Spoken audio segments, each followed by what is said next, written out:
What's up guys, JSA here, and today we're going to be making an analyzing video or talk from Fallout 4's new trailer. So here we go. We're starting things off what seems to be the world before the war. And off into character creation. You think? Absolutely. It's very fluid. I like the fact that the character creation incorporates a system where the player's partner behind them reflects on the character design choices that the player makes. It brings a lot of life to the otherwise stale and maybe a little bit sterile environment of character design. You can change lips, brows, everything. Seems to be tons and tons of choices that you can make. Hey, my turn, big guy. Oh, and that's cool. So you can also switch genders, of course. That's to be expected. That's the way games are now. Like, they're more open. You're not tied to one gender. You can switch around.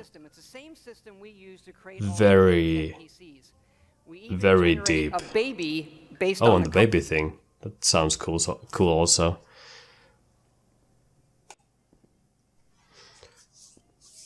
Very nice. The general view of everything. Seems very alive. I like the lush colors. The sort of 60s, 50s futuristic vibe that they have going on. And you can see the products in their former glory before the war starts. Sugar bombs, 100% daily value of sugar. Some small funny details added here and there. News broadcaster. Good morning, Vault-Tec. And Vault-Tec? Remind me again? it's more of the character creation, or? You see, Vault-Tec is the foremost builder of state-of-the-art underground fallout shelters. Vaults, if you will. But there's room for my entire family, right? Of course, of course. You can talk a lot in this game, like different options for even the, in my opinion, most smallest details, smallest choices. Okay, so this is part of the character creation. So it just added the stats, and the game goes on. That was the biggest moment in this intro, that the player was taken away from the actual game. Seems very fluid. Sean has been changed, but he absolutely refuses to calm down. You heard Codsworth say my name. That isn't for the demo. We actually have recorded around 1,000 of the most popular names for him to say. That's kind of a weird thing to boast about. Why did they record over 10,000? I mean, 1,000 names for the kids? The player can choose the name of the baby. They could easily just rotate around 5 different baby names. I think we should check this out once the game is released. I want people to collect an Excel sheet full with 1,000 different names for the baby, and we see if Bethesda really did what they said they would do.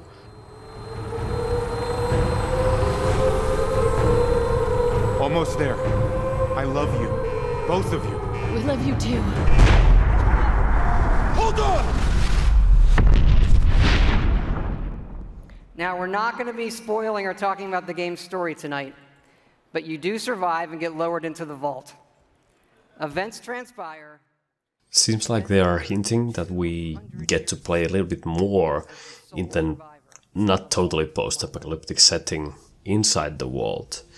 Development-wise, they already have created huge amounts of pre-war assets and images, so if those are only used in the beginning intro of the game, it would seem like a huge waste. So I'm really thinking that we could actually see more intro stuff, kind of tutorial stuff going inside the vault before the actual war happens. The graphic engine seems to have gotten small upgrades here and there. Very lush, lots of content in the map. Looks like the scenery is much more alive this time around, and we also have things like this river in here, water, something that seemed to be lacking in the previous one, especially moving water space. But there's one thing that pokes me in the eye. It's the interaction of the player character and the environment. It seems very senile. Nothing happens when the player touches or moves near the plants, the grass, or the bushes. It's like I'm expecting a little bit more, like some sort of reaction by the environment. It's great to see the familiar dread and laugh meet again in this new Fallout game, like it used to be in the previous ones. Like it's this powerful contrast of let's say fear and fun. It's so great about this game. No. No, that's not possible. I wasn't out for that long. That means you're 2 centuries late for dinner. Perhaps I can whip you up a snack? You must be famished. So what does this yellow word choice mean? Is it just to indicate a more aggressive verbal behavior, or are there actually something else mechanically in this choice? Like, do you pull out a gun or or something like that? Like, die robot, I don't like what you're saying.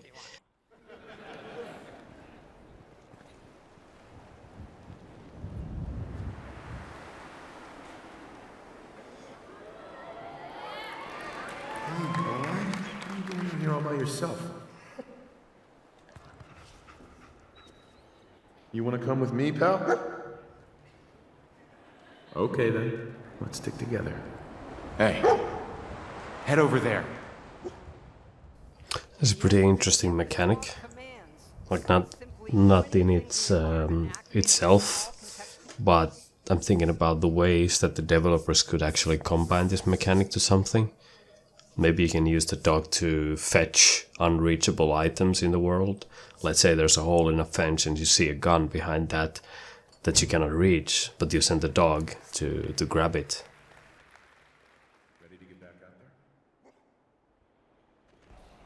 And okay, so we're having moles in here. And it looks like this time around, like the game doesn't actually go completely still. It still moves. Like there's still movement. This can be a good or a bad thing. Like if you're a player who really wants to choose your shots like very carefully, that limits the time given to you. So, but on the other hand, it's more action oriented right now. Very lush and different scenery. Like seems to be lots of different locales you can visit, and you can really see the jump from the previous Fallout to this one. Like you can see how much more this world is alive, how much more different things in this world there are to be seen. Wow, the small details that are added everywhere just bring the whole experience to a totally other level. Some people have been talking about the graphics of the game, that they're not on par with modern engines, modern games. But I don't agree. Like, you can do so much if you have the correct art direction and you have the proper aesthetics for the game. And for me, this looks like a very good direction they have gone with the game. World's greatest smartwatch due to its power and portability. And of course, we have a new one in Fallout 4. This is where you find it when you leave the vault. Very immersive. I think it's great that they took this route. The player is much more immersed in the game. They're not removed into into a separate menu. Like they're very much still within the game. I'm thinking if the game does pause or not. I'm not sure. So we put a lot of emphasis on making this entertaining, but also making it come alive on the screen. Your various items. We do have a layered armor system now. There are holotapes you can listen to, and some of these are even game tapes. Oh, and you get games. Small games to play with your game. Nice collectible idea. I hope they do have different kind of games than just these direct remakes of old games. Here, I'm going to show it to you in action. It works. It actually works perfectly. It's the same code that we use on the Pip-Boy running on the app. Works on any platform on your local Wi-Fi, Xbox One, PS4, PC. Could this secondary screen be used as a way to control the in-game character stats instead of jumping into the game? That would be really cool. Like you don't need to even open up the menu to change your stats. Just open up the menu and from your phone outside of the actual game and change the stats there, and the game moves in the background. So back to the big one. You know, we love building stuff in our games. And if you think about building and crafting, Fallout is kind of the perfect world to do all of that in. So like many things, we have gone completely overboard. And here's how it works in the game. We're allowing your character, Okay, so they have... to rebuild. You can build an actual town in this game, it looks like. Use those materials You have the build the way people meter in there. And one of the Okay. great things about having a fully dynamic game engine is all of this It's just nice. works Very nice. in real time. Rip it apart and build the way you want. So I'm thinking, if you can actually create something that helps you do certain side missions, like maybe you build a tower of some sort and use that as a platform to snipe the surrounding area. And decorate. Of course, that's a very, very long-term plan to just finish one mission. But something similar, like use it to aid your quest in one way. Of course, you have to have home for your dog, definitely. As your settlement grows, people will arrive, including certain traders. They have some of Okay. the best items in the game.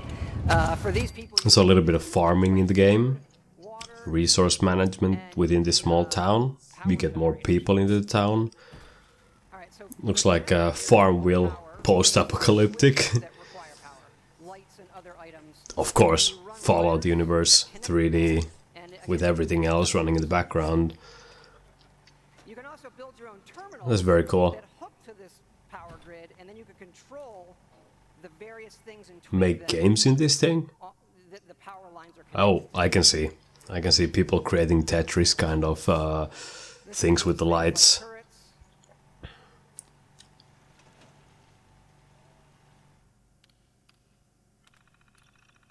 So you have to have turrets.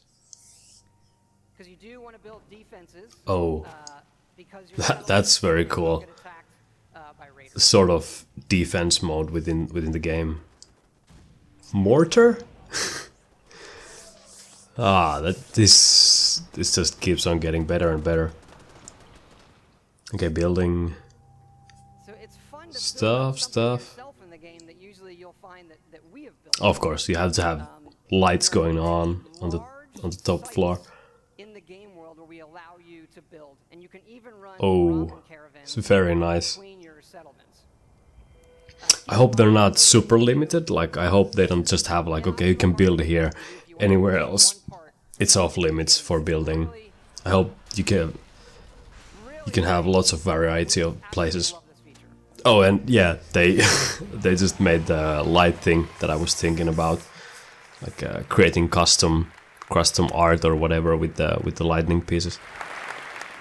And this crafting system carries over to other things in the world. course. So let's say you want to build this scope. You want to have all the crafting you can get into a game. Components. And those components are found in all of the This is very nice. Like a previous game, when you collected some small stuff, you couldn't really use most of them. You will just sell them, and that will be the end of them. But now you can actually use most, if not all, of the different objects that you find in the game. We do have over 50 The amount of customization they have in these weapons seems immense. It's very nice. Like it's not always just upgrading your weapons directly. It's also like a double-edged sword. It seemed like they showed that you decrease the ammunition capacity or you decrease the accuracy if you increase the fire rate and so on. Like you have to balance the things. Like you will tailor the weapon to your playstyle.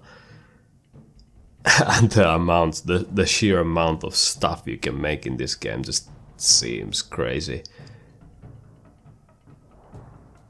Let's keep on going, yeah. Looking good. No, we can do more. You can even change the grips in the bat. Okay.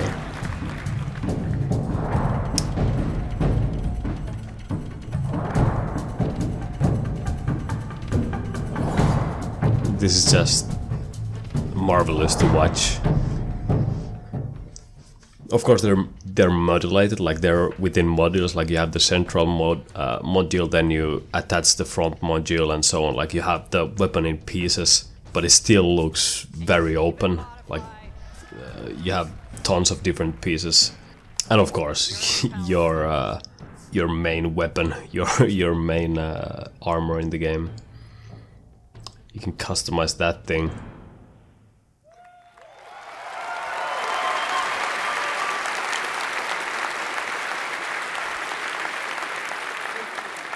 We've spent a lot of time on all the weapons and the armor because we have focused heavily from day one to make the combat in this game feel great. And feel great no matter how you played it. You want to play it full-on first person, you can play it in third person, or you can use VATS, which now gives you more control to slow down time and choose your shots. You know, there's a lot of great things that this game does, but I tell you, you could be experiencing, you know, a quiet moment in the game with your dog, and the right song comes on your Pip-Boy, and the action breaks out, and you're reminded just how fun and special a Fallout game can be. Ready to fuck some shit up?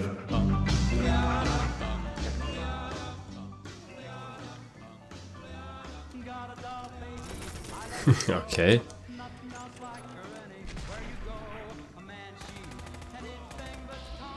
Yeah, they weren't lying about the level of detail, the additional detail that they put to the characters and everything in the game. Like you can just see the reactions of the bullets, the physics, even the melee physics. Look great. Pieces. Oh, and maybe the dog has some special attacks that it only uses on certain enemies, like that dog in there.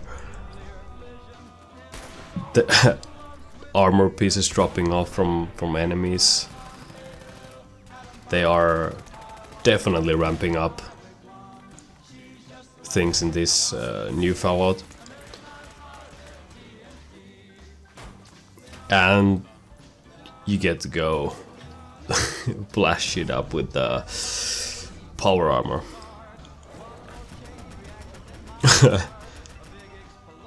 That's just crazy. Cool stuff. The Deathclaw is very dangerous, it seems, like if you're not within the power armor. Or I love the reactions in the enemies. They're just much more alive. Well, that guy was dead, but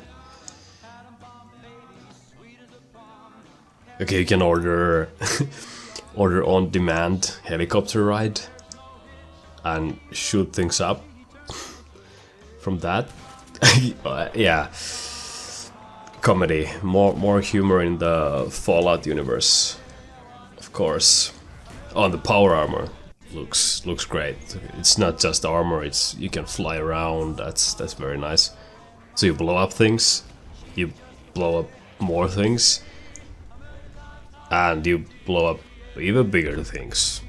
Well, that's one way to go with it. It's a nice way to go with it. It's good to be back. Damn right.